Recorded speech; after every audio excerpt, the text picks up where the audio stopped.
우리 존경하는 한 목사님, 한기채 목사님 섬기시는 교회 성도들을 이렇게 뵙게 돼서 영광으로 생각하고 기쁘게 생각합니다.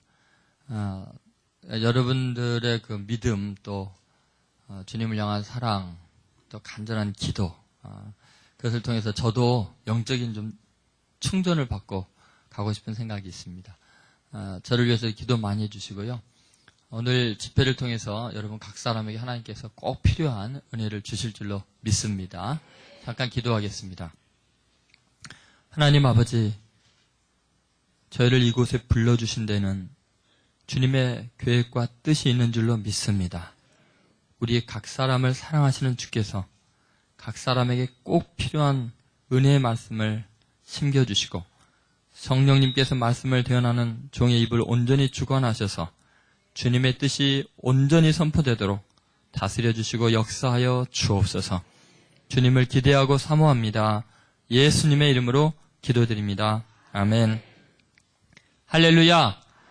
주의 이름을 찬양합니다. 오늘 선포된 말씀이 여러분 각 사람에게 꼭 필요한 은혜가 될 줄로 믿습니다. 오늘 이 사랑의 영광이라는 제목으로 말씀을 전하겠습니다. 요한복음 15장은요. 그리스도인의 관계성에 대해서 이제 이야기를 하고 있습니다. 1절부터 11절까지는 그리스도인은 주님과 어떤 관계에 있어야 되는가. 그것은 포도나무와 그 가지 비유를 이야기하시면서 너희가 내 안에 있고 내가 너희 안에 있으면 이렇게 주님과의 관계에 대해서 이야기를 하고요. 그 다음에 이제 12절부터 17절까지 성도와 성도의 관계가 어때야 되는가.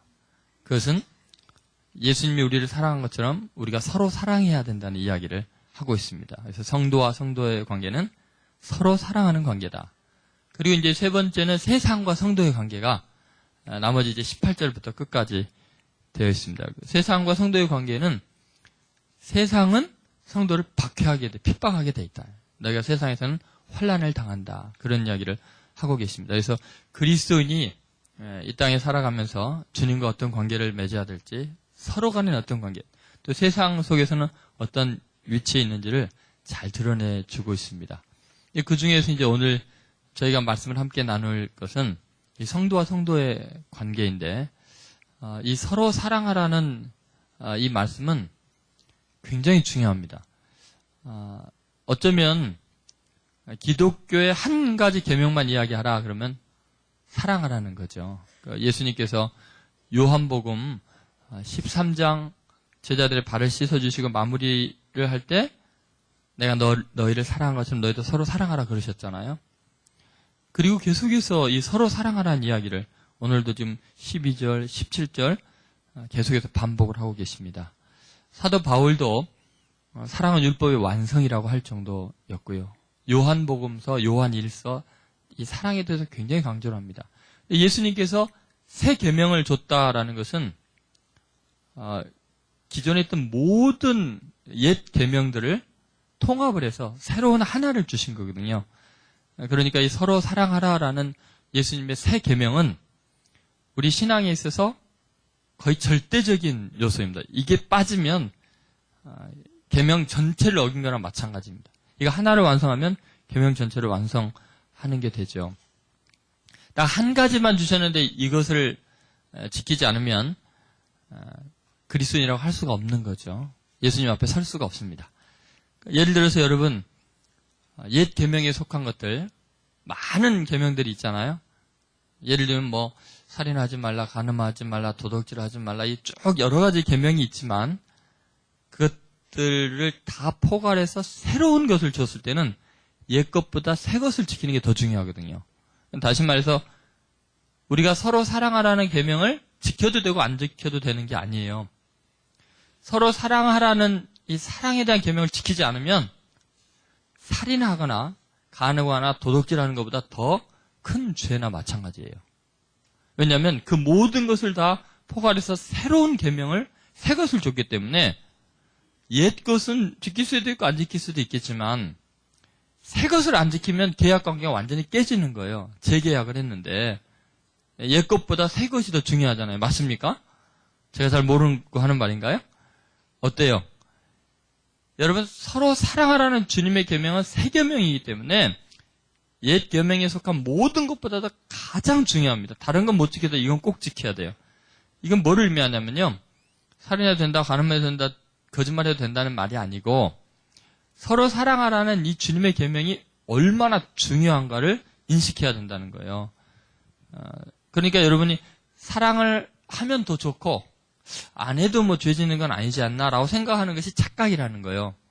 여러분 가정에서 또 교우들 사이에 또 직장에서 여러분이 누군가를 사랑하지 않고 미워하는 거, 사랑하지 않는 거, 그것은 아주 심각한, 그리스도인으로서 아주 심각한 계명을 어기는 일이 되는 겁니다. 그것을 기억해야 돼요. 그래서 서로 사랑하라는 이 계명이 얼마나 중요한가. 그거에 대해서 이제 함께 말씀을 나누려고 합니다. 제가 이제 예전에 조선일보에서 이 광수생각이라는 그런 짧은 만화를 매일 연재돼서 나온 거 봤거든요. 여러분도 보신 적이 있나 모르겠는데 거기에 제가 하루는 보다가 아주 재밌는 것을 봤어요. 거기에 이제 심볼이라는 아주 못생긴 주인공이 나오는데 그 심볼이 아버지가 그 첫 장면에서 얼굴이 찌그러지면서 헉 하고 충격을 받았어요. 눈에 눈물이 뭐 가득 고인 상태로 충격을 받았어요. 왜 그런가? 그 다음 장면을 보니까 아들이 시험지를 손에 들고 왔어요.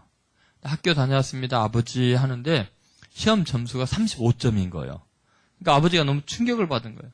세 번째 장면에서 이 아버지가요, 참 훌륭한 아버지 같아요. 눈을 지그시 감고는 참자 아주 막 땀을 흘리면서 참고 있어요. 참으면서 하는 말이 너 이미 받은 점수는 어쩔 수 없고 내일도 만약에 50점을 못 넣으면 너는 내 자식이 아니다. 이렇게 이야기를 한 거예요. 그러니까 다음 날 이제 네 번째 장면인데 낮인데 오후인데 닭이 그 지붕 위에서 꼭끼워하고 울면서 식은땀을 흘리면서 오후인데 내가 왜 나왔지? 닭도 제정신이 아니에요. 긴장해서. 그 다음 장면이에요. 아버지와 아들이 만났어요. 근데 아들이 아무 말을 안 하고 있고 아버지는 긴장해 있고. 근데 너 왜 아무 말도 안 하니? 학교 갔다 온 애가 말이 없으니까. 그래서 아버지가 너 왜 말을 안 하고 그러고 있니? 하고 아버지가 긴장해서 물어봤어요. 했더니 마지막 장면에서 그 아들이 이렇게 이야기하는 거예요. 학교 다녀왔습니다. 아저씨.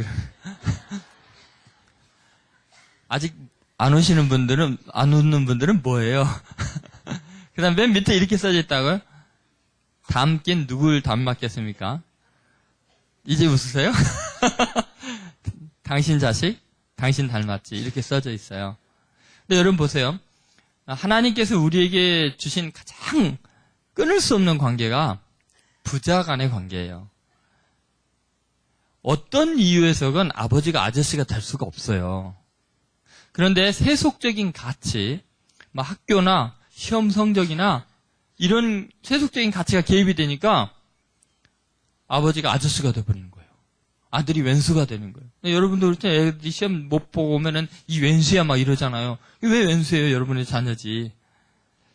여러분 세상이 요구하는 어떤 가치관이 개입이 되면요. 천부적인 관계가 깨지는 경우가 있어요.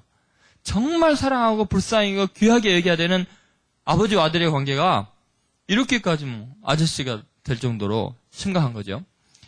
만화의 이 장면을 제가 이렇게 머릿속에 간직하고 이야기하는 이유는요. 그게 그냥 우스개 이야기로 끝나는 게 아니고 우리의 단면을 보여주는 거예요. 우리의 모습이죠, 그게.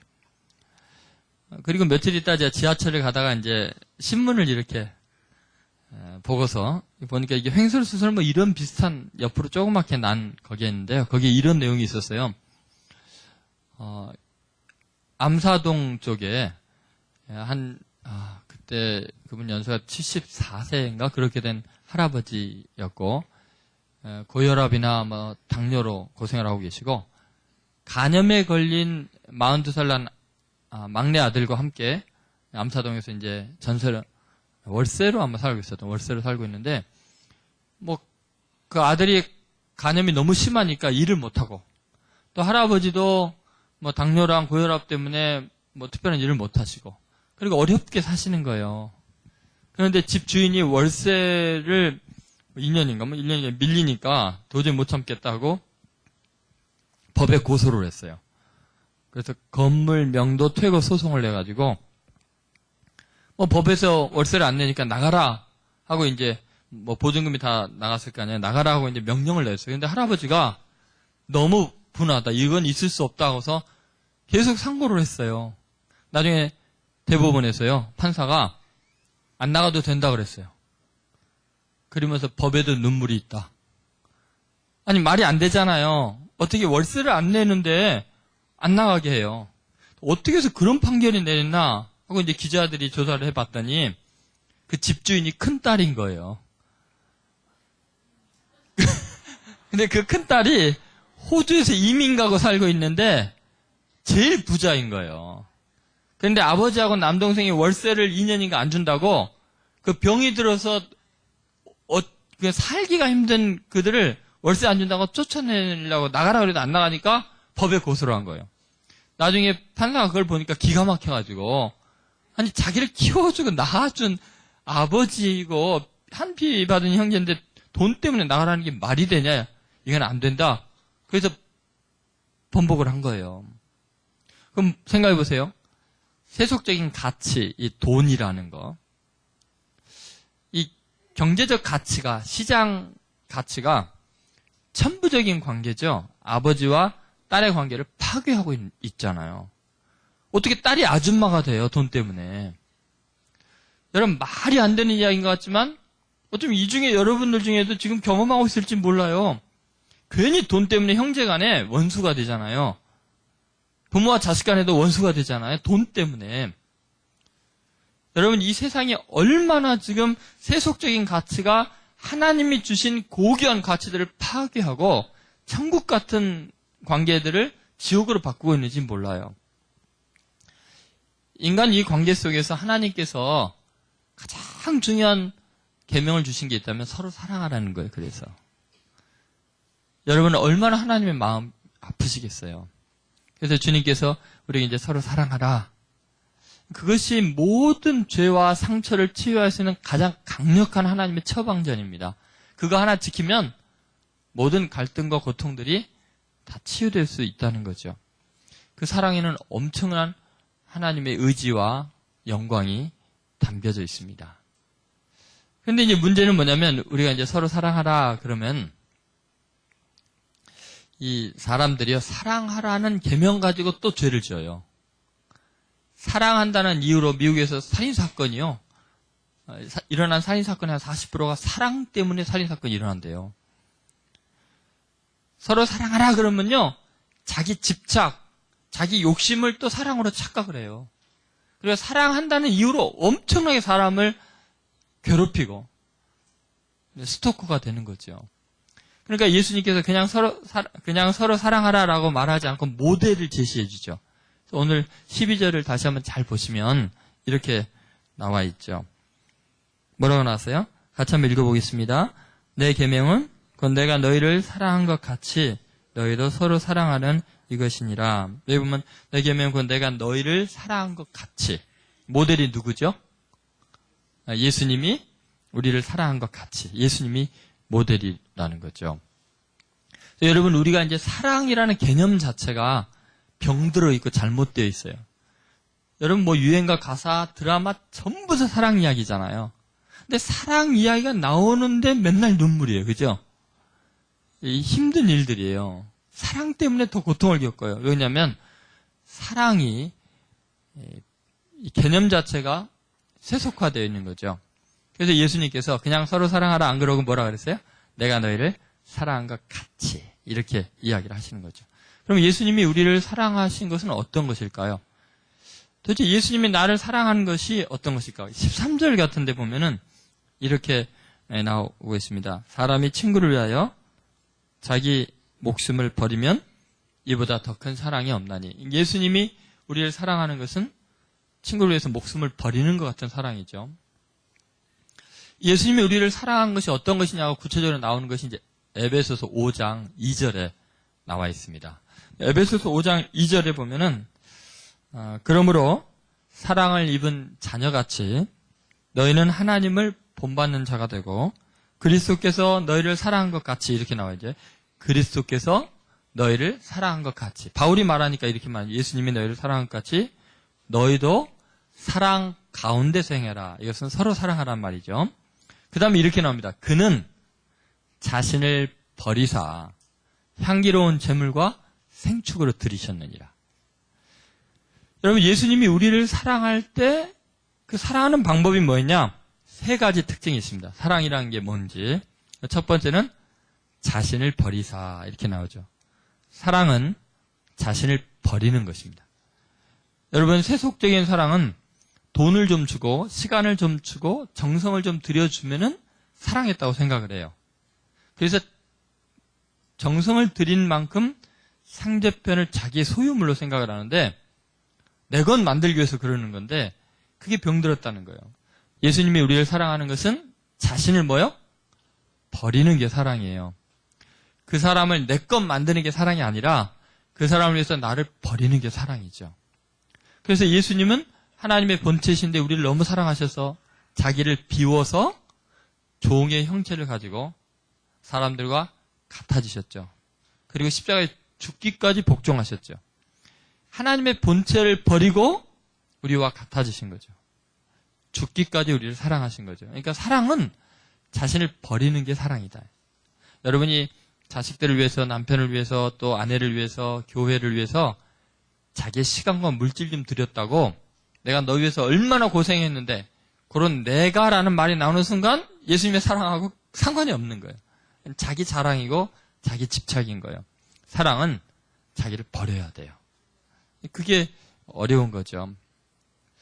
두 번째 예수님의 사랑의 특징은 자신을 버리사 향기로운 뭐요? 제물과 이렇게 나오죠. 여러분, 우리가 누구를 사랑한다, 교회를 사랑한다, 나라를 사랑한다 할 때 그 사랑이 진정성을 가지려면 그를 위한 제물이 될 생각을 해야 돼요. 나는 우리 집의 자식들을 위한 제물이다. 내 남편 또는 아내의 제물이다. 우리 교회 제물이다. 이렇게 생각해야 사랑이에요. 그런데 우리는 교회를 사랑한다 하면 교회를 위해서 제물을 찾아요. 이 교회가 이렇게 어려워진 이유가 누구 때문이냐? 그 제물을 찾아요. 여러분, 나라가 지금 굉장히 어렵고 힘들 때 모두 다 나라를 사랑하고 문제를 해결해야 된다는 식으로 나오는데 내가 제물입니다라는 사람은 없고 제물 찾습니다. 언론도 제물 찾고요. 여도 제물 찾고 야도 제물을 찾습니다. 제물을 찾아서 희생시키는 것이 사랑이라고 생각을 해요. 근데 예수님은 우리를 사랑하니까 제물을 찾는 게 아니라 어떻게 했어요? 죄는 우리가 지었는데 당신이 제물이 되는 거죠. 그래서 예수님께서 이 땅에 오셨을 때 세례 요한 예수님을 보자마자 뭐라 그랬어요? 요한복음 1장 29절에 보면 예수님께서 자기에게 나오심을 보고 가로되 보라. 그 다음 뭐라 했어요? 세상 죄를 지고 가는 하나님의 어린 양이로다 그랬잖아요. 사람을 보고 왜 어린 양이라 그래요? 죄를 대속하기 위한 제물로 오셨으니까. 그래서 예수님께서 태어날 때 어디에 태어나셨어요? 짐승의 우리에 태어나셨잖아요. 그래서 강보에 쌓여 구유에 누워있는 아기를 보리니 이것이 너에게 표적이라 한 이유가 뭐냐면 그 짐승의 우리에 태어난 것이 우리를 위한 희생의 제물로 태어났다는 표시라는 거예요. 그러니까 예수님이 우리를 사랑하기 때문에 우리를 위해서 희생 제물이 되신 거예요. 그러니까 여러분, 중앙교회를 사랑하십니까? 그러면 희생 제물 찾지 마세요. 우리 교회 어려운 일이 있을 때 누구 때문이냐라고 말하지 말고 나 때문입니다. 내가 다 내려놓겠습니다. 내가 책임지겠습니다. 그게 교회를 사랑하는 거죠. 나라를 위해서 사랑하는 것도 마찬가지고요. 그게 진짜 사랑이에요. 여러분, 가정에서 무슨 문제가 생기면 너 때문이야, 누구 때문이야 이게 아니라 내가 부족해서 그런다. 내가 다 책임질게. 아니면 제가 잘못했습니다. 자기가 제물이 되어야 가정의 평화가 일어나는 거예요. 그러니까 그게 사랑이라는 거죠. 세 번째는 예수님이 우리에게 보여준 건 뭐냐면 향기로운 제물과 그 다음에 생축으로 드리셨느니라 이렇게 나오거든요. 여러분, 누군가를 사랑할 때는 자신이 한없이 초라해지게 돼 있어요.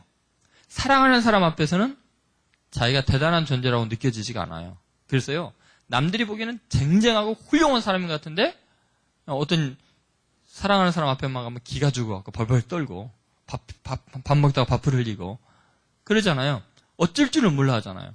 근데 여러분, 사랑하지 않고 이용하려고 하는 사람, 이런 사람들은요, 상대편 앞에서 전혀 떨지 않습니다. 사기꾼들, 이 바람둥이들은 전혀 떨지 않죠. 당당하고 능숙하죠. 근데 정말 순수하게 사랑하는 사람은요, 남들이 보기엔 이 사람이 훨씬 훌륭해도 사랑하는 그 사람 앞에서 어쩔 줄을 몰라 하죠. 그게 사랑이죠. 당신 자신이 마치 짐승인 것처럼, 그 사람 앞에 서면 나는 초라한 짐승이 되는 것처럼 그렇게 부족함을 느끼는 거예요. 그러니까 사랑이 식을 때 일어나는 현상 중에 하나가 뭐냐면 이런 거죠. 당신 나랑 사는 걸 영광으로 알아. 어쩌다 내가 당신 같은 사람 만나서 이 고생하는지 몰라. 처음에는 안 그랬잖아요. 사랑이 식으니까 그래. 그러니까 사랑은 상대편 앞에서 자기가 초라하게 느껴질 때 그게 진짜 사랑이에요. 예수님은 우리에게 찾아오실 때 그래서 짐승이 우리에 태어나신 거예요. 마지막으로 죽는 그 순간에도 벌거벗겨진 채 나무에 매달려서 초라한 죄인의 모습으로 늘 우리에게 그렇게 다가오시고 세리와 죄인과 창기들과 함께 식사하시고 자기를 짐승처럼 낮추셨죠. 그것이 사랑이기 때문에 그래요. 그래서 여러분, 우리가 누구를 사랑한다고 할 때는요, 정말 나는 별 볼 일 없는 한 마리의 짐승같이 느껴지는 그 마음, 그 겸손함, 상대편이 너무 소중하고 귀하게 느껴지는 것이 사랑의 마음이에요. 그러니까 여러분이 교회에 들어올 때 다른 사람은 다 훌륭한데 나는 왜 이렇게 보잘것없을까, 이 마음으로 오는 것이 정말 교회를 사랑하고 다른 성도들을 사랑하는 모습이에요. 교회를 들어올 때 내가 이 교회를 바로 잡으리라, 내가 뭔가를 보여주리라, 잘못한 인간들을 혼내주리라, 이러면요 사랑이 아니고 자기 의고 자기 교만이죠. 예수님은 누구도 정죄하지 않으시잖아요. 당신 자신이 겸손히 그냥 희생의 제물로 짐승처럼 도살장에 끌려가는 양처럼 입을 열지 않으셨다 그러잖아요. 이게 사랑하기 때문에 사랑하는 사람 앞에서 무례하지 않은 거죠. 그러니까 여러분, 예수님의 이 세 가지 사랑의 굉장히 중요한 그 모습이죠. 첫 번째는 뭐예요? 사랑은 뭐예요? 자신을 버리는 거다. 그래서 예수님께서 누구든지 나를 따라오거든 자기를 부인하고, 이게 사랑이니까 그런 거죠. 예수님도 당신 자신을 버리고 부인하고 우리에게 오신 거니까요. 두 번째는 뭐예요? 인생의 제물이 되는 게 사랑이다. 자기가 속한 공동체, 사람을 위해서 제물이 될 각오예요. 세 번째는 뭐예요? 나는 짐승이려니 해야 돼요. 상대편을 귀하게 여기고 나는 초라하게 느껴지는 것이 사랑이다. 어떻게 그럴 수 있겠어요? 이 앞에 있는 우리 여자 성도님들은 이러는데 뒤에 남자 성도들은 좀 거기가 불편해요. 막 힘들어지시는 것 같아요. 오늘 이 자리에 괜히 왔나 보다 이런 생각을 하시는 것 같아요. 한번 여러분 옆 사람한테 이야기해 보세요. 나는 당신을 사랑합니다. 나는 짐승입니다. 근데 여러분, 이게 어려운 거예요. 서로 사랑하라는 아주 간단한 하나의 계명인 것 같지만 실제 우리가 그걸 실천하기가 너무 어려운 거예요. 왜냐하면 자기가 죽어야 되니까, 자기가 짐승이 돼야 되고 희생이 돼야 되니까 사랑이 어려운 거예요. 그래서 여러분, 예수 믿고 구원받는 거는 우리 입장에서는 쉽잖아요. 근데 구원받은 사람이 구원받은 사람답게 계명을 지키고 사는 것은 세상의 어떤 종교보다 어렵습니다. 거의 우리의 능력으로, 우리의 본질로는 불가능하고 성령의 도우심과 정말 성령에 완전히 사로잡히지 않으면 이 한 가지 계명을 지킬 수가 없어요. 근데 한 가지 계명을 어기고는 천국 못 가요. 한 가지인데 딱 사랑하지 않으면 그 믿음이 진짜일 수가 없기 때문에 그래요. 나중에 이제 그거에 대해서 우리가 이제 말씀을 나누겠지만, 그래서 여러분, 올 이제 새해 첫 시작인데 솔직히 한번 고백을 하셔야 돼요. 사랑이 쉬운 게 아니기 때문에 예수 믿다가 괜히 이것도 못하고 저것도 못하고 그럴 필요 없이요. 이 사랑을 실천할 생각이 없으면요, 예수 안 믿는 게 나아요. 유일한 계명 하나 어기고 어떻게 우리가 주님 앞에 서겠어요. 그러니까 이 사랑을, 이 계명을 지키기 위해서 목숨을 걸 각오를 해야 돼요. 자기 자신을 부인할 각오를 해야 돼요. 그 사랑을 받았기 때문에. 뭐 예전에 유행가 중에 저 어렸을 때 그런 게 있었거든요. 사랑이 무엇냐고 물으신다면 뭐라고요? 눈물의 씨앗이라고 말하겠어요. 뭐 그런 게 있었잖아요. 근데 사랑이 눈물의 씨앗 정도라면 괜찮아요. 근데 이건 완전히 죽어야 되고 짐승이 돼야 되고 희생이 제물이 돼야 되니까 이게 어려운 거예요.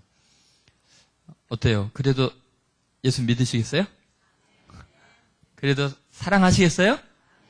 예, 아멘 하셨습니다. 여러분, 주님께서 우리에게 계명을 줄 때는 우리에게 복을 주시기 위한 걸까요? 우리를 괴롭히기 위한 걸까요?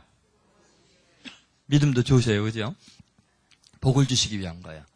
자, 이제부터 지금 서론이었고, 왜 주님이 우리에게 서로 사랑하라고 하셨는지, 그 사랑이 얼마나 영광스러운 건지, 이제 본문을 통해서 하나님의 말씀을 나누려고 합니다. 여러분, 하나님께서 우리에게 계명을 주신 이유는 우리가 최고로 잘되고 행복하게 하기 위해서 이 세상에 그 어떤 것보다도 가장 빠른 지름길이고 위대한 길이고 영광스러운 길이기 때문에 서로 사랑하라는 거지. 너 사랑하다가 너 부인하고 너 짐승이 되고 비참하게 되라 이게 아니에요.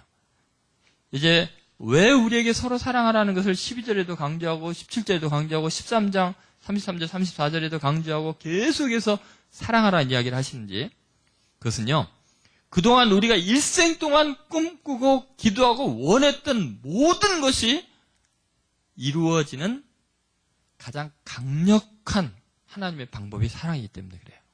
그래서 이 사랑이 얼마나 영광스러운가 지금부터 설명을 할 테니까 잘 들어보세요. 얼마나 놀라운 이야기가, 얼마나 놀라운 약속들이 여기 있는지 모릅니다. 먼저 사랑은 영성의 척도가 됩니다. 한번 따라하세요. 사랑은 영성의 척도다.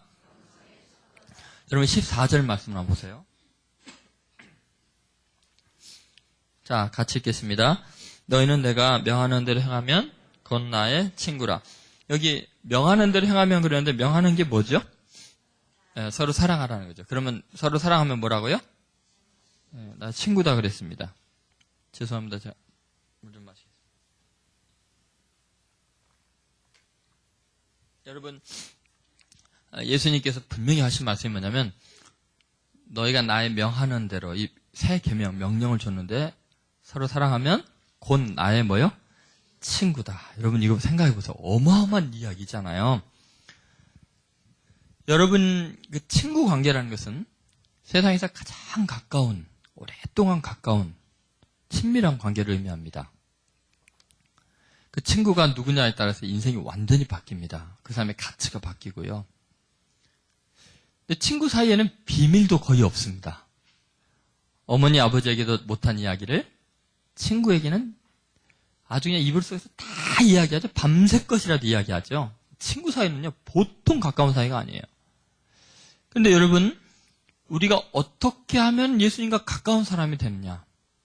가장 가까운 존재가 되느냐? 그것이 아주 깊은 기도의 생활일 수도 있고, 한번 생각해 보세요. 성경을 많이 읽을 수도 있고, 여러 가지 방법이 있겠죠. 그런데 정말 예수님과 가장 가까운 방법이 뭐냐면, 친구가 되는 방법은 그 계명을 지키는 거예요. 이게 서로 사랑하는 거예요.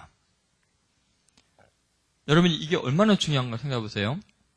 성경 전체에서요, 우리가 얼마나 하나님과 가까운가를 알 수 있는 유일한 것은 사랑밖에 없습니다.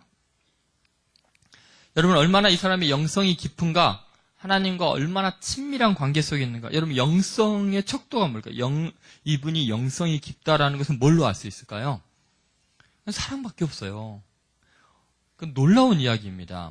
왜 그러냐면요, 기도의 깊은 경지에 이른 사람, 정말 기도가 청산유수 같이 나오고 기도의 깊은 법렬 속에 빠지는 사람을 보면 영성이 깊은 것 같잖아요. 그런데 기독교 말고 다른 종교에도요, 깊은 기도의 사람들이 굉장히 많습니다. 예를 들어서 여러분, 영성이 깊다고 우리가 생각하는 일반적인 생각 속에서는 은사가 많은 사람 있죠. 영안이 열려 있다고 하는 사람들, 그리고 방언을 하고 예언을 하고 병을 고치고, 그런 은사가 많은 사람들을 보면은 하나님과 특별히 영적인 관계가 깊다라고 생각을 하죠. 전혀 성경적이지 않습니다. 전혀 상관없습니다. 하나님과 아무 상관없이도 어마어마한 은사를 지닐 수 있습니다. 제가 지금부터 하는 이야기는 저의 개인적인 이야기 아니고 성경에 있는 이야기예요. 제가 성서학자거든요. 예를 들어 볼까요? 여러분 고린도 전서에 보면은 다른 바울 서신서와 다르게 성령의 은사에 대한 이야기가 많이 나옵니다. 특별히 고린도 전서 12장부터 13장, 14장은 성령의 은사장이라고 할 정도예요. 그런데 여러분, 고린도 교회는 왜 바울이 특별히 은사에 대한 이야기를 많이 했을까? 고린도 교회는요, 성령의 은사를 받은 사람들이 다른 교회보다 유난히 많았어요. 그럼 왜 고린도 교회는 그렇게 은사 받은 사람이 많았을까? 그러니까 바울의 다른 서신서에는 그 은사에 대한 이야기가 그렇게 많지 않거든요. 도대체 왜 고린도 교회는 그럴까?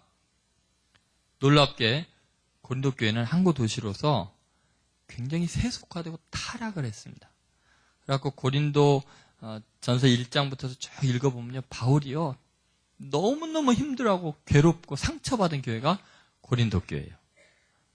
바울이 자기 자랑을 안 하는 사람인데 고린도 교회를 향해서 할 때는 부득불 내가 내 자랑을 해야겠다 할 수 없이 하도 바울을 갖다가 인정을 안 해주고 못되게 구니까 바울이 개척한 교회인데도 너무 타락을 했어요. 온갖 파로 갈라져갖고 나는 바울파다, 아볼로파다, 게바파다 계속해서 그리스도파다 이러면서 사분 오열되는 거예요. 성적으로는 너무 타락을 해가지고 고린도 교회 교인들 중에 자기 아버지의 아내와 동침하는 사람들이 간음을 행한 사람이 있다는 거예요. 그러면 그 아버지는 또 뭐예요? 아내가 몇 명이라는 거예요. 교인들 중에 그 정도로 타락을 하니까요. 그 교회가 엉망인 거예요. 너무너무 세속화되어 있는 거예요.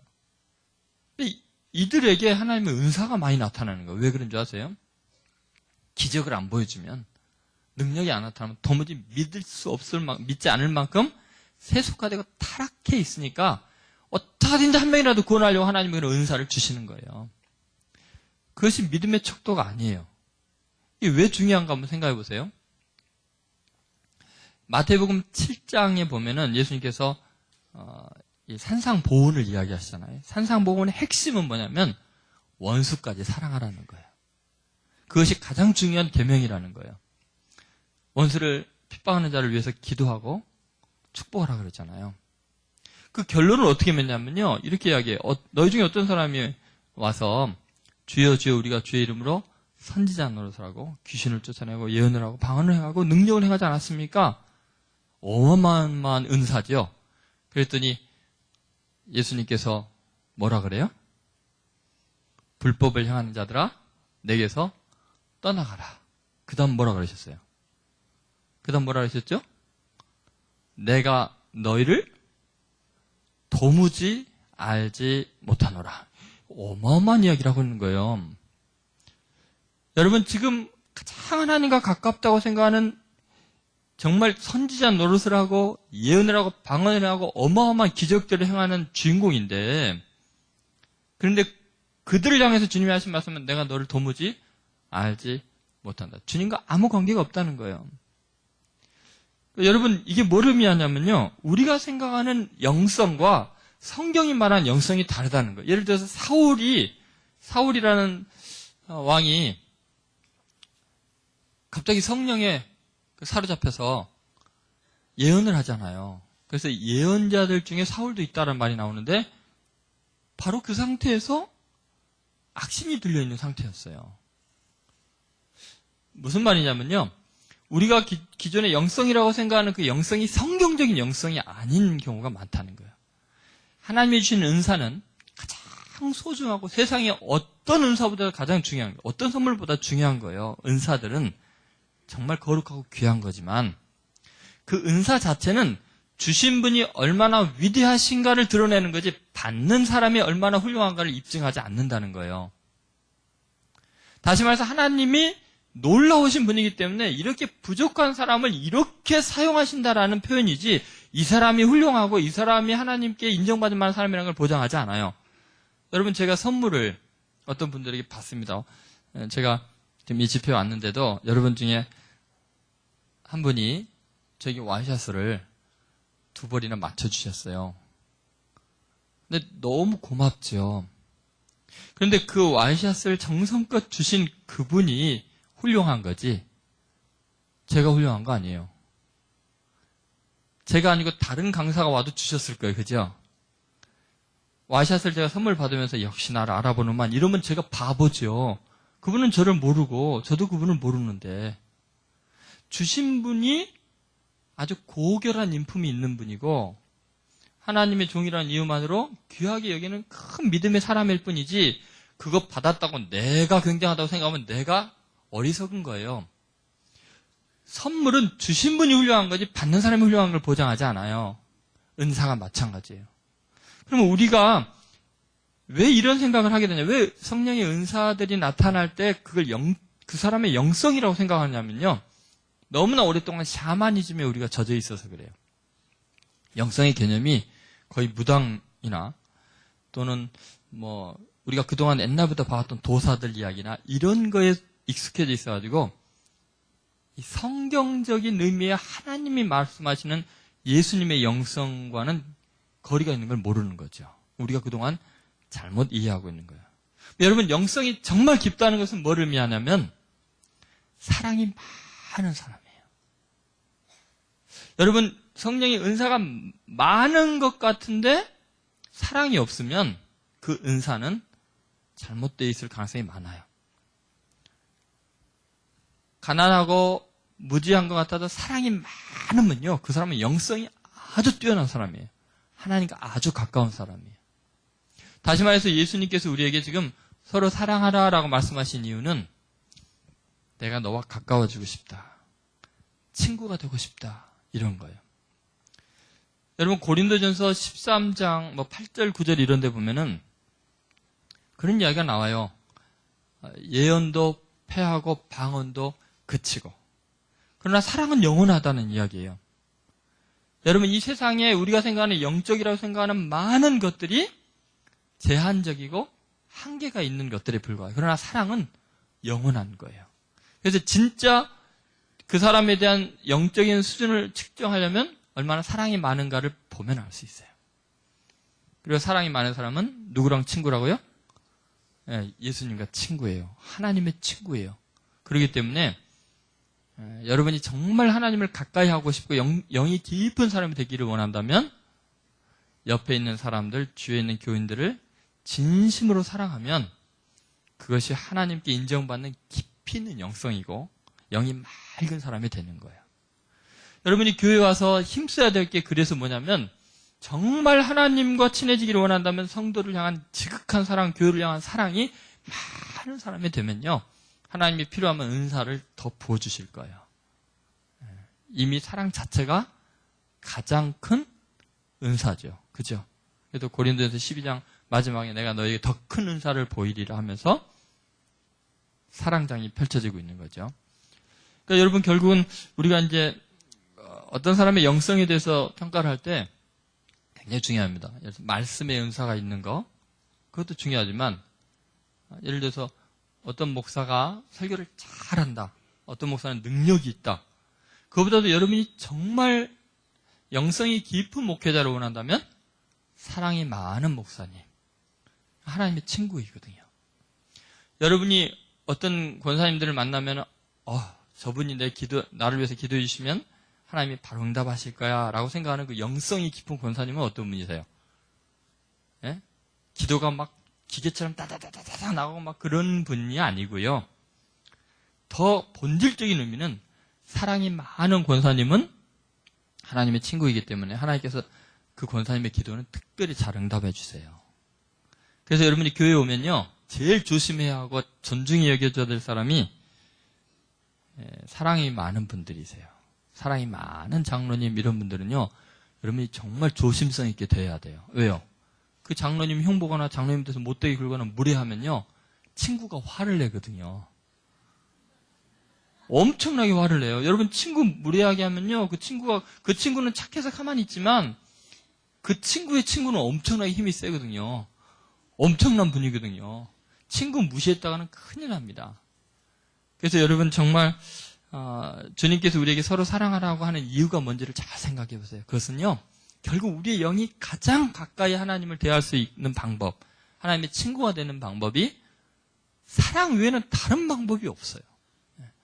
예수님께서 이렇게 말씀하셨기 때문에 그래요. 그리고 성경 전체 흐름이 그걸 증거하고 있기 때문에 그래요. 그래서 여러분 새해에는요, 영성이 깊은 사람 되길 바랍니다. 그럼 어떻게 해야 돼요? 사랑 많은 사람이 돼야 돼요. 사랑이 깊은 사람. 그래서 우리 중앙교회 성도들은 정말 하나님의 친구들로 가득하게 되기를 주의 이름으로 축원드립니다.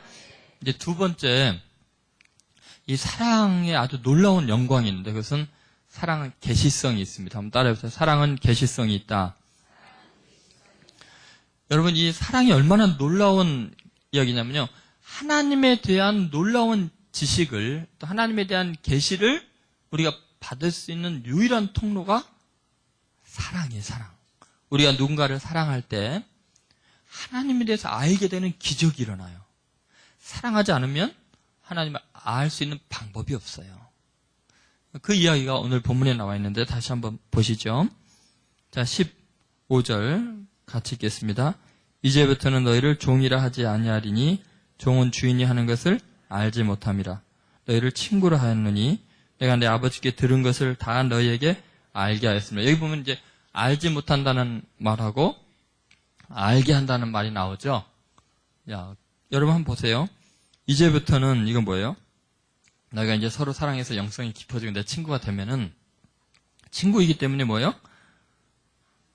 너에게 다 알게 하겠다는 거예요. 뭐 그 전에는 뭐예요? 친구가 아닐 때, 죄의 종일 때, 그때는 알게 하지 않는다는 거예요. 종은 주인이 하는 것을 알지 못한다 그러잖아요. 여러분 사랑의 놀라운 특징 중에 하나가 이 계시성입니다. 하나님에 대해서 알게 하는 놀라운 은혜가 있습니다. 여러분 아브라함이 하나님의 친구라 그러잖아요. 내 친구 아브라함에게 감추겠느냐. 근데 여러분 왜 아브라함이 하나님의 친구일까요? 아브라함이요, 그 특징이 뭐냐면 정말 사랑이 많은 사람이었어요. 자기 조카 룻을 얼마나 사랑했어요. 조카 룻을 너무나 사랑해가지고 나중에 소돔과 고모라를 멸망한다는 이제 소식을 듣고서 간절히 기도하잖아요. 그리고 조카 롯이 포로로 잡혀갔다는 소식을 듣고 나이가 많은 이 노인이 자기가 길리온 사람 400명의 군사를 이끌고 연합군, 5개 나라 연합군이 승리해갖고 포로를 잡아서 그 지역에 있는 여러 나라 사람들 다 잡아갔는데 끝까지 추격해갖고 자기 조카 구하려고 그랬던 거 아니에요. 그 지역에 있는 모든 사람들 다 포로를 다 다시 돌려보내잖아요. 사랑 때문에 할아버지가 전쟁에 나가서 연합군을 이기고 올 정도로 사랑을 위해서 목숨을 거는 사람이에요. 그러니까 하나님께서 내 친구 아브라함이라고 이야기하고 내 친구 아브라함에게 감추겠느냐 하고 소돔과 고모라의 멸망에 대한 예언을 다 해주신 거죠. 여러분 어떤 사람이 예언자가 되고 어떤 사람이 하나님의 말씀을 대언하는 자들이 될까요? 지식이 있는 사람도 아니고 또는 어떤 권력이 있는 사람도 아니고 하나님께서 선택한 사람은요, 빈부귀천과 상관없어요. 나이도 상관없어요. 그 마음에 사랑이 많은 사람을 하나님은 그들에게 계시를 주는 거예요. 백성을 사랑하고 주위에 있는 사랑하는 사람에게 하나님께서 당신의 말씀을 맡겨두셔서 말씀을 대언하게 하는 거예요. 사랑에는 계시성이 있어요. 자, 얼마나 이제 계시성이 있는가? 일반적인 것도 마찬가지예요. 우리가 뭐를 사랑하게 되면, 뭐를 좋아하게 되면 그거에 대해서요, 막 박식하게 됩니다. 예를 들어서 어떤 분들은 예를 들어 포도주를 좋아한다. 포도주를 좋아한다 그러면요, 포도 뭐 몇 년도 어디 사니, 뭐 얼마고 뭐가 좋고 이게 다 알아요. 저는 뭐 그 뭐가 뭔지 하나도 모르겠던데. 저희 교회 어떤 장로님들하고 이야기를 하다 보면은 젊은 장로님인데요. 프로축구가 이제 식당에서 하다가 프로축구가 이렇게 나왔어요. 근데 뭐 외국 어느 구단들이 뭐 이렇게 뭐 축구하는 이제 그런 건데 거기 딱 나오자마자 갑자기 조용했던 분이 막 갑자기 이야기를 막 시작을 하는데 뭐 스페인의 무슨 마드리드 무슨 구단 어쩌고 막 저 선수의 연봉이 얼마고 언제 이적을 했고 너무너무 잘하는 거예요. 저는 이름도 처음 들어보는 선수인 것 같은데. 그럼 뭐 부목사님들이 이제 부목사님실에서 어쩌다 이렇게 보면 이제 프로야구를 틀어놓고 보면서 자네들 이렇게 두 표를 나눠잡고 우리는 LG 트윈스니 뭐니 하고 막 그러는데 어느 선수가 연봉이 얼마고 언제 이렇게 이렇게 다 아는 거예요. 자기가 좋아하면요, 사랑하면요, 훤히 알게 되나 봐요. 저에게 이제 딸만 둘이 있거든요. 큰 딸이 연애를 안 해요. 중학생 때도 그렇고 저는 남자를 사귈 생각을 안 해요. 근데 걔가 연애하는 걸 싫어서가 아니라 아주 어렸을 때부터 한 연예인을 좋아해갖고 그래요. 유승호라고. 아니, 옛날부터 유승호랑 자기는 나중에 결혼할 거래요. 그러면서 아주 초등학교 때부터 그렇게 좋아하더라고요.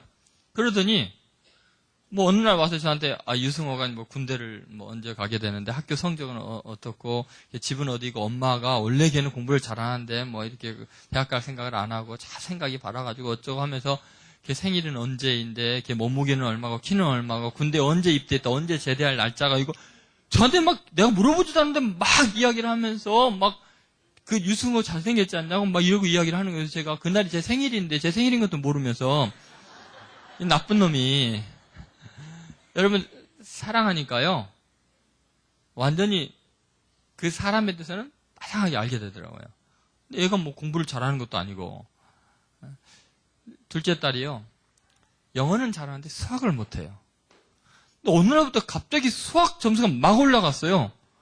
거의 100점을 맞고 해서 얘가 왜 이러나, 도대체 왜 이러나 했더니 수학 선생님이 너무 멋진 젊은 선생님이 왔어요, 새로. 갑자기 공부가 잘 되는 거예요, 얘가. 여러분, 사랑하면요, 계시를 받나 봐요. 사랑하면 뭐든지 알게 되나 봐요. 여러분이요, 목회자를 존경하잖아요. 어떤 설교를 해도 다 은혜 받습니다. 그냥 성경만 읽어도 목사님 목소리만 들어도 그냥 은혜를 받고 계시를 받습니다. 근데 목사님이 믿기 시작하잖아요. 성령의 감동과 천사의 역사가 있어도 은혜 못 받습니다. 여러분, 계시는요, 사랑을 통해서 오는 거예요. 맞습니까? 네. 그래서 예수님께서 우리에게 서로 사랑하라는 게 왜 중요한가 생각해 보세요. 사랑하지 않으면요, 우리는 도저히 하나님을 알 방법이 없어요. 자, 왜 그런가를 제가 설명을 하겠습니다. 지금 여러분 이렇게 앉아있는데 아침 다 드시고 오셨어요? 네. 요새 연말 연초라 잠도 식사도 부족하죠. 저도 지금 정신이 왔다 갔다 하고 있어요. 지금 제가 송구 영신 예배 드리고 1부, 2부, 3부, 4부, 5부 설교하고 저녁 예배 드리고 저녁 10시까지 임시당회를 하고 집에 가서 2시에 이제 잠이 들었다가 지금 이제 온 거예요. 그래갖고 제가 지금 제 눈이 좀 초점이 안 맞아요. 여러분이 좀 뿌옇게 보여요. 그래서 여러분이 좀 이해해 주세요. 이게 연말 연초라 이제 속이 좀 거북하고 이러다 보니까 자꾸 여러분 방구가 나오려 하잖아요. 근데 이렇게 사람들이 많은 곳에 소리 내서 끼면 창피하잖아요. 그래서 제가 이제 여러분 믿습니까? 그러면 아멘 할 때 붕 끼면 괜찮지만 제가 그런 목사가 아니어갖고 이게 아멘을 잘 이렇게 못해요. 그러니까 참 힘드실 거예요, 여러분들이. 그러면 이제 어떻게 하면 돼요? 자꾸 방구를 생지하게 나오려는데 어떻게 하면 돼요? PC 방구를 끼면 돼요. 이 관략근을 잘 조절해갖고 분사를 잘해야 돼요. 갑자기 힘 조절이 잘못되면 붕 소리가 나면 큰일이거든요. 그래서 조금씩 분사를 하잖아요. 그러면은 그렇다고 냄새가 없어지지는 않잖아요. 그럼 옆에 있는 사람이 괴로울 거 아니에요. 그러면 냄새가 나면 어떻게 해야 돼요? 방구 냄새 나면 어떻게 해야 돼요? 잠깐만 숨을 멈추면 돼요. 코를 막든지, 그죠? 근데 생각해보면은 이 냄새 분자가 코로만 들어갈까요? 귀로도 들어가고 이럴 거는 한 얼굴 안에 있는데 귀로 들어가면 어떻게 할래요? 냄새는 안 나나요? 여러분, 코만 막으면은 냄새가 안 나요. 왜 그러죠? 이 냄새 분자를 인식할 수 있는 센서가 코에는 있는데 귀에는 없어요. 똑같은 얼굴에 구멍이 2개 다 똑같이 뚫려 있어도 아무리 냄새 분자가 귀 속으로 왔다 갔다 해도 냄새 자체가 인식이 안 돼요. 왜 그러냐? 냄새 분자와 같은 반응을 할 수 있는 센서가, 감각이 코에는 있지만 귀에는 없기 때문에 그래요. 그러니까 어떤 것을 인식할 수 있다는 것은 뭔가 같은 뭔가가 있어야 되거든요. 예를 들어서 제가 이렇게 설교를 하니까 제 목소리가 좀 듣기 싫어가지고 저 목사님 목소리가 왜 저럴까? 우리 한 목사님과 다르게. 그래서 괴로워요. 그럼 어떻게 하면 돼요? 귀만 막으면 돼요. 코까지 막을 필요 없어요. 왜냐하면 소리의 파동이 귀에는 인식이 돼요. 귀에 있는 센서가 이 파동을 감지하잖아요. 근데 코에는요, 아무리 코에다 소리를 질러도 소리가 안 들려요. 없는 거나 마찬가지예요. 그럼 뭘 의미하냐면요, 어떤 것을 인식할 때는요, 인식의 주체, 나와 대상이 되는 객체 사이에 공통적인 요소가 있어야만 인식이 가능한 거예요. 그러니까 이 안에 지금 어마어마하게 많은 영상 전파와 소리 전파가 막 이게 전파가 움직이지만 왔다 갔다 하지만 우리가 그것을 이렇게 잡을 수 있는 안테나가 우리 몸에 없으니까 인식이 안 될 뿐이에요. 그죠? 그러면 여러분 생각해보세요. 우리가 하나님에 대해서 안다고 할 때 도대체 어떻게 알 수 있는가? 그 비밀이 사실은 여기에 나와 있습니다. 요한 1서 4장에 보면은 이런 말씀이 있습니다. 요한 1서 4장 7절 8절에 사랑하는 자들아 우리가 서로 사랑하자. 사랑은 하나님께 속한 것이니 사랑하는 자마다 하나님께로 나서 하나님을 그다음 뭐죠? 알고 그다음 뭐예요? 사랑하지 아니하는 자는 하나님을 알지 못하나니 이는 하나님은 뭐예요? 사랑이십니다. 자, 사랑하는 자들아. 사랑하는 사람은 하나님께로부터 났어요. 사랑하는 자는 하나님을 알고 사랑하지 아니하는 자는 하나님을 알지 못해요. 왜요? 하나님은 뭐기 때문에? 사랑이시기 때문에. 그러면 하나님이라는 대상이 있고 나라는 센서가 있는데 내가 사랑이라는 센서를 갖고 있지 않으면 사랑하지 않으면 사랑이라는 대상인 하나님을 알 수 있어요? 없어요?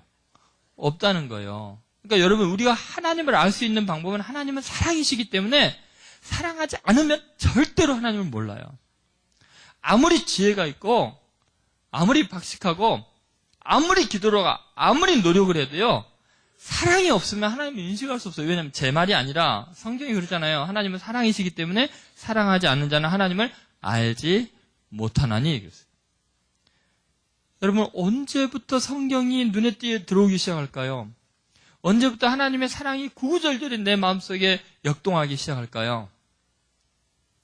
내가 진짜 누구를 사랑할 때 사랑하기 시작하면서부터 하나님의 사랑이 느껴지기 시작해요.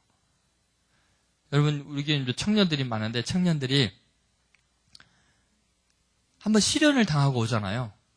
그 다음부터 눈물 뚝뚝 떨어뜨리면서 하나님의 사랑을 경험합니다. 하나님 나 때문에 얼마나 그동안 아프셨어요. 이제 알겠어요. 제가 딴짓하고 한눈 팔고 그럴 때 하나님 마음이 얼마나 아픈지 알겠어요. 시련 당하고 나면요 믿음이 확 커져버립니다. 사랑의 경험이 하나님을 알게 해요. 다시 말해서 예수님께서 서로 사랑하라고 새 계명을 준 이유, 친구라고 하는 이유가 뭐냐면 친구에게는 비밀이 없기 때문이고 내가 아버지께 들은 것을 다 너희에게 뭐요? 알게 하였습니다. 사랑하면 다 알게 해주신다는 거예요. 사랑하면 하나님에 대해서 막 계시가 쏟아 부어지고요. 성경 어디를 읽어도 하나님이 느껴지고요. 감동하게 돼 있어요. 자연 만물을 봐도 꽃을 봐도 바위를 봐도 흐르는 물을 봐도 공기를 봐도 하나님의 사랑이 가득하죠. 예수님이 사랑이 많으신 분이니까 하늘을 나는 새를 보라 그랬죠. 들에 피는 백합화를 봐라. 그럼 뭐를 봤어요? 예수님께서. 하늘 나 새 봐라. 들에 피는 백합화 봐라 하고서 뭐를 보라는 거예요? 아, 저거 참새구이 먹으면 좋겠다. 저 꽃 꺾어다가 화병에다 꽂거나 사랑하는 애인에게 갖다 주면 좋겠다. 그렇게 보셨어요? 뭐를 봤어요, 예수님은? 하늘 나는 새를 보고 뭐를 봤어요? 하나님의 사랑을 봤잖아요. 저 새가 창고에 쌌지도 않는데도 하나님이 다 먹이시지 않냐. 하나님께서 저 한 포기 꽃 아궁이에 하루 만에 던져질 건데 그냥 금방 마를 건데 솔로몬의 모든 영광으로도 입은 옷이 이 꽃 하나만 갖지 못하였다. 그 들풀도 하나님이 이렇게 입히시거든. 하물며 너희일까 보냐. 믿음이 적은 자들아. 하나님이 얼마나 너희를 사랑하느냐? 새를 봐도 풀을 봐도 하나님의 사랑이 보이잖아요. 계시가 오잖아요. 천국이 뭐와 같다고요? 누룩과 같다. 누룩을 봐도 예수님은 하나님이 느껴지는 거예요. 계시를 받고 있는 거예요. 어부들이 앉아서 그물에 물고기를 고르고 있는데 천국은 마치 이와 같다 그러잖아요. 양을 봐도 목자를 봐도 포도나무를 봐도 전부 다 예수님의 눈에는 계시로 느껴지는 거예요. 전부 다 하나님의 사랑인 거예요. 왜요? 예수님이 우리를 사랑하시니까 하나님이 느껴지는 거예요. 계시가 보이는 거예요. 그래서 여러분 영성이 깊고 하나님의 말씀을 전하고 하나님의 계시를 받는다는 것은 사랑이 아니면 방법이 없어요. 여러분이 왜 예수님께서 사랑하라고 하시는가를 알아야 돼요. 여러분에게 하나님을 알려주고 싶어서 그래요. 계시가 충만한 사람 되기를, 하나님의 비밀과 역사를 움직이는 섭리와 이 시대를 향한 하나님의 계획과 놀라운 일들을, 하나님의 뜻을 깨닫게 하시려고 서로 사랑하라고 하는 거예요. 그러니까 여러분 서로 사랑하다 보면요 어마어마한 계시를 받게 돼 있어요. 우리 중앙교회 성도 여러분들은 사랑함으로 하나님의 계시를 충만히 받는 귀한 성도들 되시기를 주의 이름으로 소원합니다. 세 번째는요, 사랑은 존재의 가치를 변화시킵니다. 한번 따라해보세요. 사랑은 존재의 가치를 바꾼다. 여러분 15절을 다시 보면요, 사회적인 신분이 몇 가지가 나옵니다. 근데 서로 사랑하면 그 사회적인 신분이 바뀌게 돼요. 자, 한번 15절 같이 읽겠습니다. 이제부터는 너희를 종이라 하지 아니하리니 종은 주인이 하는 것을 알지 못함이라. 너희를 친구라 하였노니 내가 내 아버지께 들은 것을 다 너희에게 알게 하였습니다. 여기 보면 자, 사회적인 신분, 인간의 신분이 뭐뭐 나왔어요? 자, 종이 나왔죠. 그 다음에 주인이 나왔고요. 그 다음에 친구가 나오고 또 아버지가 나왔어요. 예. 그러면 여기 있는 여러 가지 이제 그 신분이 나왔는데 이 중에서 다 동급으로 칠 수가 있는데 딱 하나만 동급으로 칠 수가 없어요. 뭐가 나오죠? 예, 종. 친구나 아버지나 나는 같이 어울릴 수 있어요. 그렇죠? 같이 식사도 할 수 있고. 근데 이 노예는 도저히 어울릴 수가 없어요. 근데 어느 한순간에 이 노예가 친구가 되는 순간이 있다는 거죠. 더 이상 너희를 종이라 하지 아니하겠다. 친구라 하였노니. 도대체 뭐 때문에? 이제부터는 뭐예요? 너희가 서로 사랑하라는 그 계명을 지키면 그때부터는 너희를 종이라 하지 아니하고 친구라 하겠다. 여러분 사랑하면 존재의 가치에 엄청난 무게가 실립니다. 완전히 레벨이 달라지는 거예요. 사랑하는 순간부터서 얼마나 고귀해지는지 몰라요. 여러분 이 사랑의 특징이요, 모든 존재의 가치를 다 바꾸는 엄청난 힘이 있습니다. 여러분 믿습니까? 왜 서로 사랑하라 그러시냐면요, 서로 사랑하는 그 순간부터요, 그 둘 사이에 관계된 모든 물질들, 모든 시간, 모든 추억들은 어마어마한 가치를 지니게 됩니다. 누구를 사랑하면요, 그와 관계된 모든 것은 너무나 소중해집니다. 여러분 믿습니까? 얼마나 소중해진가? 제가 이걸 예를 들려면요 끝이 없어요. 예를 들어서 제가 그냥 부끄러운 이야기 할게요. 지나간 과거니까. 제가 학교 도서관에서 공부를 하고 있었어요. 그냥 가볍게 들으세요. 너무 심각하게 생각하지 마시고. 공부를 하고 있는데 갑자기 무슨 풀을 찌는 향기가 나서 이렇게 보니까 대학생 때인데 옆에 하얀 옷을 입은 여학생이, 머리가 긴 여학생이 앉아있는데 제가 이렇게 무슨 냄새 때문에 보다가, 향기 때문에 보다가 너무 예뻐가지고 제정신이 아니었어요. 제가 도대체 공부가 안 되고 떨리고 어쩔 줄은 몰랐어요. 보니까 뭐 천사가 내려 앉아있는 것 같아요. 저는 연애를 못하고 그냥 지내가지고, 그런데 너무너무 아름다운데 어쩔 줄은 모르겠더라고요. 괜히 혼자서.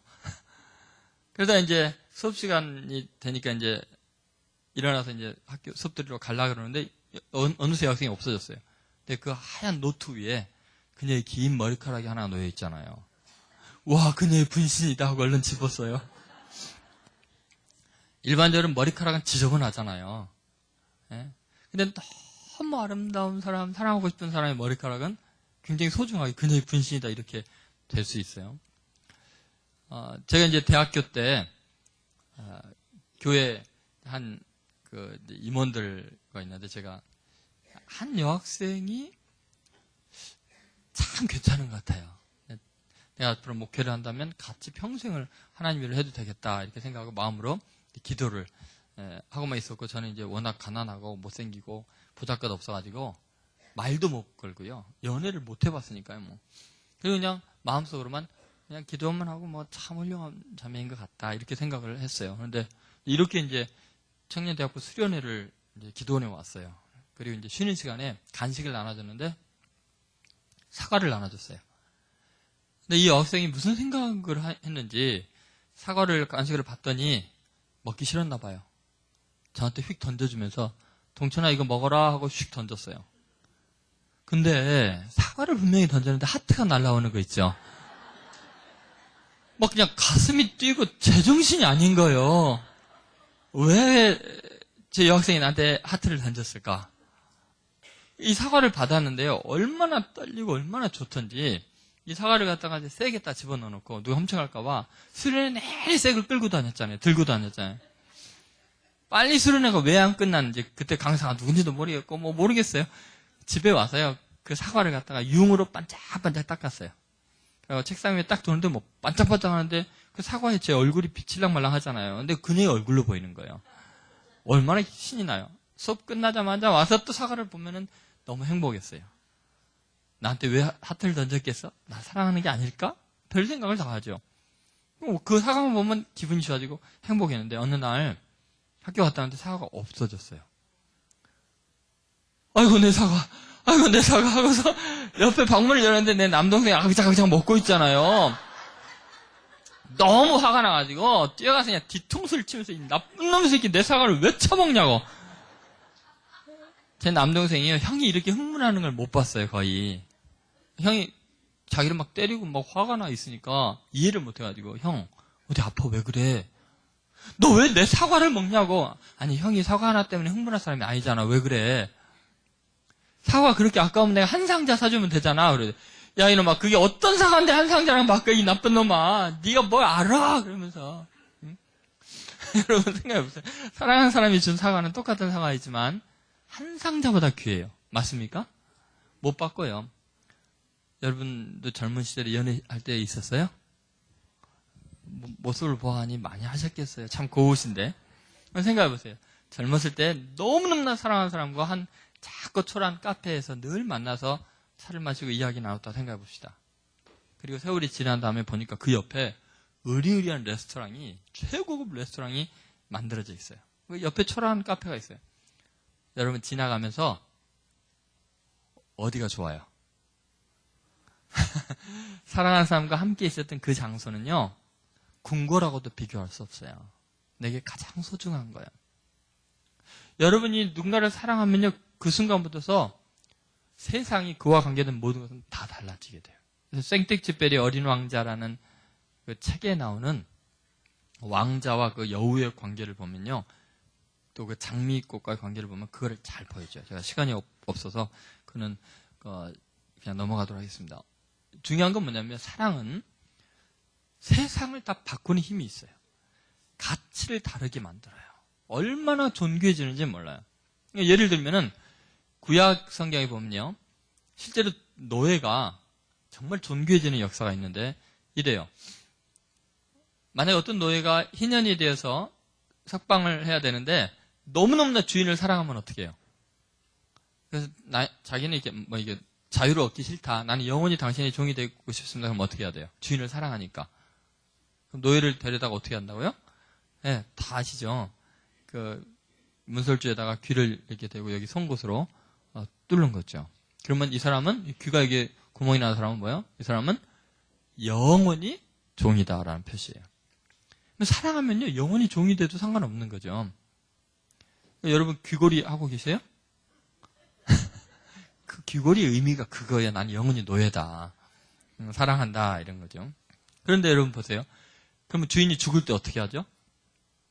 죽을 때는 그렇게 희년이 돼도 안 나가고 끝까지 사랑하기 때문에 영원히 당신의 노예가 되기를 원합니다 하는 사람에게는 자식의 하나처럼 재산을 상속하게 돼 있어요. 노예가 사랑하면 자식같이 귀해지는 거예요. 그래서 아브라함의 종인 엘리에셀이 그런 사람이었죠. 그래서 내 상속자는 이 엘리에셀이니이다. 그나 잘 되기를 원합니다. 이렇게 아브라함이 하나님께 이야기를 할 정도니까요. 여러분 신약 성경이 빌레몬서라고 딱 한 장으로 된 책이 있는데 기가 막히게 중요한 책입니다. 거기 보면은 누가복음 15장에 나오는 것 같은 그런 사건이 실제로 이제 일어난 사건이죠. 오네시모라는 노예가 있었고 로마 감옥에서 바울을 만나요. 근데 그 아주 어린 철없는 노예죠. 얼마나 주인인 빌레몬에게 해를 끼쳤는지 바울이 나중에 물어주고 다 계산을 해주겠다고 할 정도로 그리고 이제 로마 감옥에 갇혀 있고 이런 뭐 노예는 잘못하면 죽임을 당하게 되거든요. 근데 거기서 이제 바울을 통해서 복음을 듣게 돼요.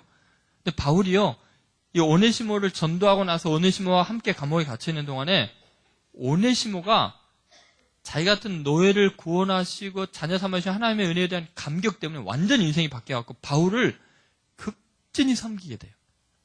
생명의 은이잖아요. 하나님의 자녀가 되는 권세를 로마 시대에 줬으니까 얼마나 감격하겠어요.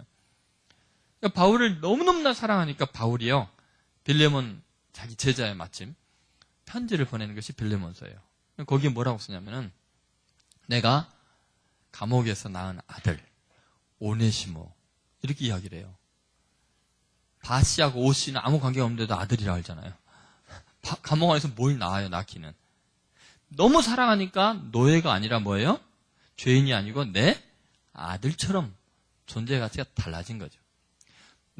너에게 돌려보내기를 원하는데 너가 그를 영접할 때, 오네시모를 영접할 때 형제 중 하나처럼 영접하라 그래요. 아니 어디 로마 시대 주인이 노예를 영접하는데 형제처럼 영접을 해? 말도 안 되잖아요. 사랑하니까 노예가 형제처럼 영접이 되는 거예요. 그런 다음에 바울이 쓰다가 그걸로도 만족하지 않나 봐요. 너무 귀하니까 너가 오네시모를 영접할 때 나를 대하듯이 하라. 사도처럼 영접하라 그래요. 어마어마한 이야기를 하는 거예요. 있을 수 없는 로마 시대에는요, 노예라는 가치가 어떠냐면요, 로마의 문헌들 중에 어떤 걸 보면 이렇게 돼 있어요. 지금 뭐 부자 되는 법 이런 책들이 많듯이 로마 시대도 최고 관심이 그거였어요. 그래서 그런 부자 되는 법에 대한 글씨들이 많이 발견이 되는데 그 중에 공통적으로 가장 많이 발견되는 내용이 뭐냐면 로마 시대 부자 되는 법. 첫 번째, 노예와 노새를 새끼를 많이 낳게 해라. 그러면 가장 빠르게 부자 될 수 있다. 그러니까 노예는 사람이 아니었어요. 물건이었어요. 그런데 그 로마 시대의 노예를 사도처럼 영접하라는 게 말이 돼요. 사랑하면 그렇게 바뀌죠. 나중에 빌레몬서가 쓰인 다음에 50년 후에 어떤 고대 문헌을 보니까 골로새 교회 초대 감독이 오네시모였어요.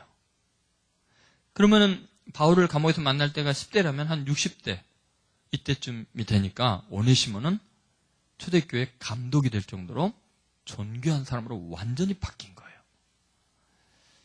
그리고 바울이 쓴 골로새서 같은 데 보면 오네시모에 대해서 극찬을 하고 있습니다.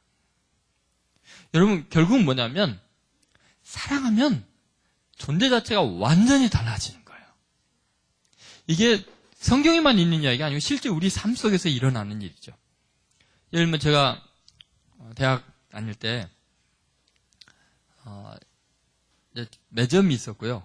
분식점이 있었어요. 근데 그 매점 그 옆에 이제 분식점에 일하는 집사님이 키가 작고 빼빼 마른 아주머니였어요. 과부였고 딸만 둘이 있는 걸로 알고 있어요.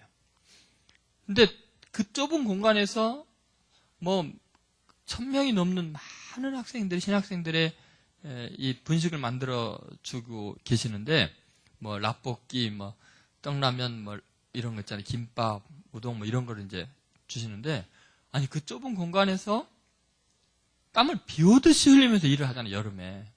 그래서 제가 라면을 하나 시키러 갔다가 너무 안쓰러워서 빼빼 마른 분이 그렇게 고생을 하니까 그래서 시원한 음료수를 하나 사다가 집사님 이거 드시고 하세요. 그리고서 라면을 하나 주문을 했어요. 그랬더니 얼마 있다가 라면 나왔습니다. 그리고 주는데 라면이 아니고 이상한 요리가 나온 거예요.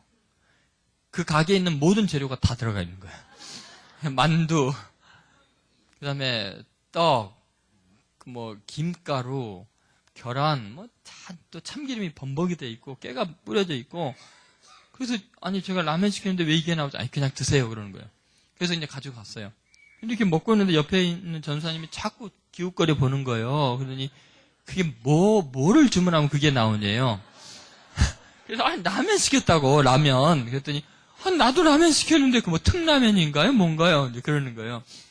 아니, 그걸 이제 맛있게 먹고, 이제 며칠 있다가 다시 갔는데, 그때 이제 혜태제과에서 호박죽을 캔으로 만든 신제품이 나서 이제 호박이 몸에 좋다, 이런 이제 연구 발표가 나오고 이제 아주 오래됐죠.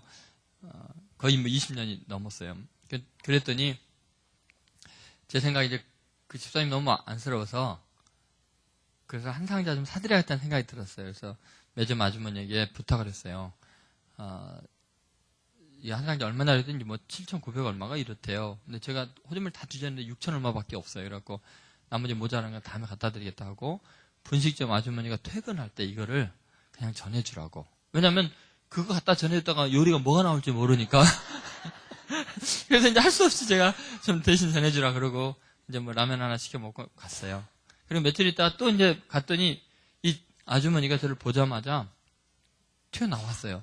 근데 지금도 이해가 안 되는 게 그 구멍이 음식만 나올 수 있는 구멍이 이제 사람이 나올 수가 없어요. 근데 어떻게 해서 나오셨는지 다른 길이 있는지 주문하고 들어가는데 갑자기 뒤에서 붙잡으시는 거예요. 그래서 범인이 전사님이죠? 그러는 거예요. 아니, 너 좀 잘못한 건데 왜 이러세요? 했더니 뭘 아니냐고 그러면서 왜 돈도 없어갖고 7,000원도 없어갖고 외장 지면서 왜 쓸데없는 짓을 했냐고 막 화를 내시는 거예요. 그러면서 앞치마에서 돈을 한 뭉텅이를 주워가지고 저한테 호주머니 막 넣어주는 거예요. 내가 왜 이러시냐고 그러지 말라고 그러는데 화를 내시면서 남의 성의를 무시하냐고 이렇게 번 돈은 돈이 아니냐고 받으라고 화를 내셔서 할 수 없이 무서워서 막 다른 사람들이 쳐다보니까 내가 무슨 범죄자 같고 할 수 없이 알겠습니다 하고 받았어요.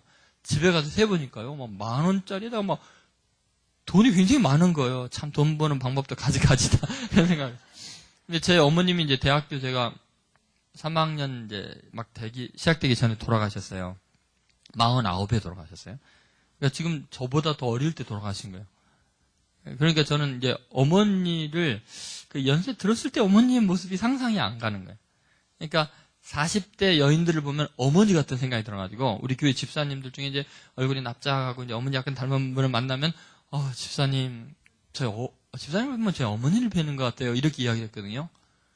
교회 안 나오잖아요, 그 집사님이. 생각이 없어요. 50대 목사가 40대 집사님한테 내 어머니 보는 것 같다 했으니 얼마나 충격을 받았겠어요. 저는 그 이해를 못했어요, 처음에. 왜 교회를 안 나온다고. 시험이 들을 때 나 때문에. 내가 무슨 잘못을 했나 했더니.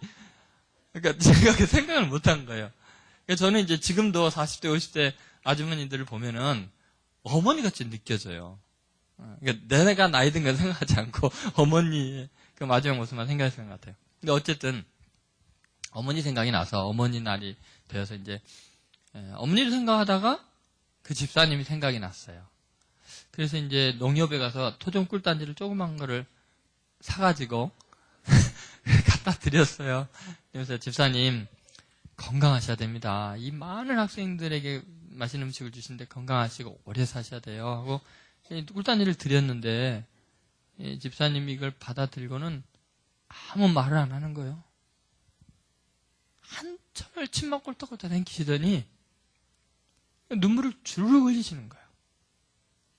그러면서 이런 말씀 하시더라고요. 목사님, 아니 전도사님이죠. 그때. 죄송합니다. 아주 외람 때지만 제가 믿음의 어머니 하면 안 될까요? 도저히 장사꾼과 손님 못 하겠어요. 제가 그냥 전사님 위해서 기도하겠습니다. 다른 거 요구하지 않겠습니다. 믿음의 어머니로 평생을 훌륭한 목사들에게 기도할 테니까. 더 이상 돈 내고 음식 사드지 마세요.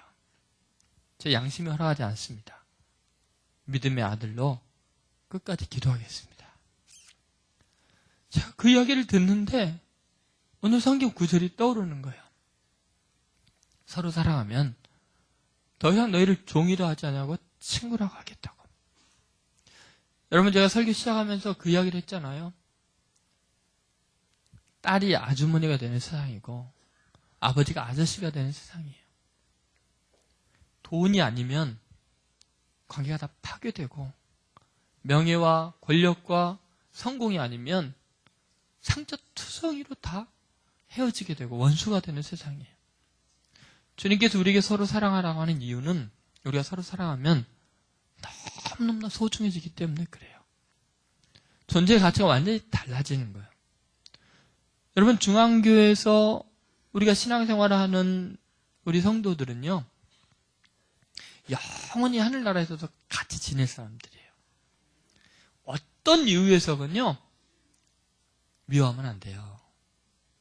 나와 신앙의 스타일이 다르건 성격이 다르건 기질이 다르건 사랑해주면요, 아무리 못된 사람도요 존귀해지게 돼 있어요. 내 기분 때문에, 자존심 때문에 미워하기 시작하면요 원수로 영영 갈라서게 되죠. 그건 주님의 명령을 어기는 거고 믿음 없는 행위죠. 주님이 사랑하는 사람을 미워하는 거죠. 여러분, 자녀들, 여러분의 배우자, 여러분의 교우, 여러분 이웃에 있는 사람들 끝까지 사랑으로 존귀하게 만들어야 돼요. 하나님의 나라를 이 땅 가운데 이룬다는 것은 이 계명을 지키는 거예요. 복음을 땅 끝까지 증거한다는 것도 사랑하는 길밖에 없어요. 예수님이 우리를 구원하고 우리의 마음을 사로잡는 것도 주님이 십자가에서 자신을 버리고 제물이 되시고 짐승이 되는 것처럼 우리를 사랑하기 때문에 우리가 그분을 주님으로 영원히 고백하는 거예요. 여러분, 세상에 다른 것 다 포기해도 괜찮아요. 돈도, 명예도, 권력도, 생명까지 잃어버려도요, 사랑 포기하면 안 돼요. 사랑하다가 죽어버리죠, 뭐. 사랑하다가 배신당하고 말죠. 끝까지 사랑하다가 오해받으면 어때요? 사랑 하나 건지면 세상을 얻은 것이고 하나님의 뜻을 이루는 거예요. 상대편이 내 사랑을 어떻게 하든 상관없어요. 우리는 사랑하다가 주님처럼 가는 거예요. 그것이 완성이에요. 지금 3가지를 제가 이야기했는데 앞으로 3가지를 더 해야 돼요. 16절 속에는 3가지 사랑의 어마어마한 비밀이에요. 사랑의 영광이 있어요. 그건 다음에 할게요. 이따 저녁 시간에는 굉장히 중요한 말씀을 전하려고 합니다. 이 사랑의 근원이 어디 있는지, 우리가 믿는다는 것이 뭐를 의미하는지를 요한복음 3장 16절을 통해서 사랑의 근원에 대해서 이야기할 텐데요. 오늘 이 본문과는 비교가 안 될 만큼 중요합니다. 신앙이 아주 본질적인 이야기이기 때문에 특히 예수 안 믿는 가족들이나 이웃들이 있으면요, 일당 주고라도 불러오세요. 꼭 이 복음을 들어야 됩니다. 얼마나 하나님의 사랑이 놀라운지, 우리가 믿는다는 것이 뭔지를 이 새해 첫날 우리가 확실하게 붙잡아야 됩니다. 그래서 여러분 꼭 저녁 집회 시간을 내서 오시고, 가족 중에, 자녀들 중에 하나님의 사랑을 모르는 사람이 있으면 꼭 데리고 오셔서 함께 은혜 받는 귀한 시간 되기를 간절히 소원합니다. 기도하겠습니다. 이 시간에 여러분 하나님 앞에 한번 결단의 기도를 하시기 바랍니다. 그동안 여러분은 무엇을 얻기 위해서 그 많은 상처와 갈등 가운데서 눈물 가운데 지내왔습니까? 주님은 우리에게 딱 한 가지 계명을 주셨는데 그 사랑을 우리는 너무 가볍게 여기고 액세서리처럼 취급했습니다. 세상 모든 것 다 잃어도 사랑 하나 얻으면 그것이 주님의 뜻을 완성하는 것입니다. 가장 존귀해지는 것입니다. 주님의 친구가 되는 영성의 깊은 단계도 사랑이고, 계시를 얻는 것도 사랑이고, 존재의 가치를 바꾸는 것도 사랑입니다. 이 시간에 주님의 소원, 이 한 가지 소원이 이 민족을 구원하는 가장 중요한 해법입니다. 그리스도인들이 이 시대를 거룩하고 존귀하게 바꾸는 힘도 사랑밖에 없습니다. 이 시간에 하나님 앞에 잡아가고 회개합시다. 주님, 내가 사랑해야 될 사람을 사랑하지 못함으로 가족이 원수가 되고 아줌마가 되고 아저씨가 되고 원수가 되는 이 아픈 이 모든 죄를 회개합니다. 나 때문에 고통당하고 힘들어하고 내가 더 사랑해줬더라면 이겨나갈 수 있을 텐데.